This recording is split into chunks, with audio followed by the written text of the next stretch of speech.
यानी आज मैच ऐसा था कि दिल भी कांपता रहा और सट्टा भी डगमगाता रहा। विराट कोहली ने सेंचुरी लगाई और रोहित शर्मा ने शाहिद खान अफरीदी का रिकॉर्ड तोड़ा और जनूबी अफ्रीका ने आखिरी टाइम में एक तूफान लाया। ये मैच नहीं, मुकम्मल फिल्म तैयार। आज हम बात करेंगे इंडिया वर्सेस साउथ अफ्रीका पहले वनडे मैच की, जहां विराट कोहली ने 135 रन बनाए, रोहित शर्मा और केएल राहुल ने भी 50 बनाई, लेकिन आखिर में भारत को जीत के लिए कांटे चबाने पड़ गए। ये वो मैच था जिसे देख के लग रहा था कि भारत आसानी से पहली ओडीआई मैच जीत जाएगी, लेकिन जनूबी अफ्रीका ने लास्ट में जान निकाल दिया। यानी सबसे पहले तो भारत 19वें बार टॉस हार गया। अब ये कोई इत्तेफाक नहीं रहा, बल्कि बाकायदा एक रिकॉर्ड बन चुका है। यशस्वी जायसवाल ओपनिंग के लिए आए, पहले ही बॉल पे चौका लगा दिया, पूरा स्टेडियम गरज उठा। फिर एक छक्का भी लगाया, ऐसा लग रहा था कि बहुत बड़ा धमाका होगा, मगर नंड्रे बर्गर ने जल्दी पवेलियन भेज दिया। इसी ओवर में रोहित शर्मा भी आउट हो सकते थे, लेकिन साउथ अफ्रीका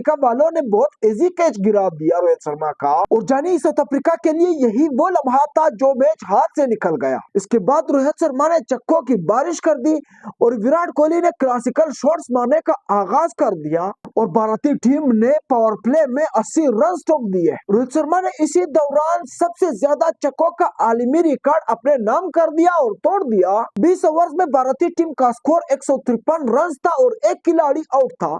ऐसा लग रहा था भारत 400 रन क्रॉस कर जाएगा, लेकिन अचानक मार्को यानसिन की गेंद नीचे रही और रोहित शर्मा एलबीडब्ल्यू आउट हो गए। लेकिन इसके बाद ऋतुराज फेल, वाशिंगटन सुंदर फेल, लेकिन एक बंदा दीवार की तरह डटा रहा पिच पर। विराट कोहली 98 रन पर थे, सिर्फ 2 रनों की दूरी पर थे और उसके बाद एक खूबसूरत स्ट्रोक्स और सेंचुरी कंप्लीट। उसके बाद तो किंग विराट कोहली ने अपना गियर बदल दिया, सिर्फ 4 बॉल्स पर 20 रन बना दिए। 135 रनों का एक बहुत बड़ा स्कोर बना के विराट कोहली एक गलत शॉट मारने पर आउट हो गए। आखिर में केएल राहुल ने 2 बड़े छक्के लगाए, रविंद्र जडेजा ने कुछ अहम बाउंड्रीज लगाई यहाँ पर, मगर कॉर्बिन बोश की खूबसूरत बॉलिंग ने भारत को 350 रन पर ही रोक दिया। भारतीय टीम का स्कोर 349 पर 8 खिलाड़ी आउट हो चुके थे और 50 ओवर्स कंप्लीट हो गए। 350 रनों का टारगेट मिला साउथ अफ्रीका को। 350 रनों के टारगेट को चेस करने के लिए जनूबी अफ्रीकी टीम को एक अच्छा आगाज प्राइम करने की जरूरत थी, मगर हर्षित राणा ने पहले ही ओवर में 2 अहम विकेटें गिरा दी।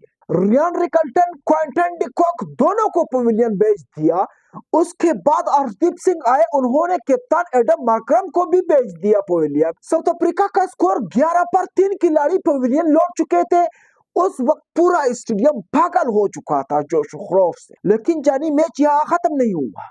ब्रेत्सकी और डी जोर्सी ने बहुत जबरदस्त पार्टनरशिप और बाउंड्रीज लगाई। मार्को यानसिन ने भी 26 गेंदों पर 50 बनाई। कॉर्बिन बोश ने भी आखिरी ओवर्स में भारतीय बॉलर का जबरदस्त पिटाई किया। 18 गेंदों पर 38 रन चाहिए थे और पूरा भारत सहम गया था। फिर उसके बाद मैच का पांसा पलट गया। यहाँ आया भारतीय हीरो कुलदीप यादव, उन्होंने ब्रेत्सकी को भी आउट कर दिया और मार्को यानसिन को भी आउट कर दिया।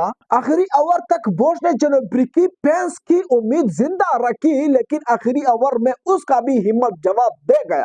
यूं जनूबी अफ्रीका 332 रन पर ढेर हो गई और भारतीय टीम 17 रन से जीत गई पहले ओडीआई इंटरनेशनल मैच में। जानी ये मैच साबित कर चुका है कि भारत के पास अभी भी विराट कोहली मैच विनर है और रोहित शर्मा अभी भी रिकॉर्ड्स तोड़ता है और भारत आज भी आखिरी वक्त में दिल रोक कर जीतता है। दोस्तों, अगर आपको ये मुकम्मल फिल्मी मैच अच्छा लगा हो तो एक वीडियो को लाइक जरूर करें यार।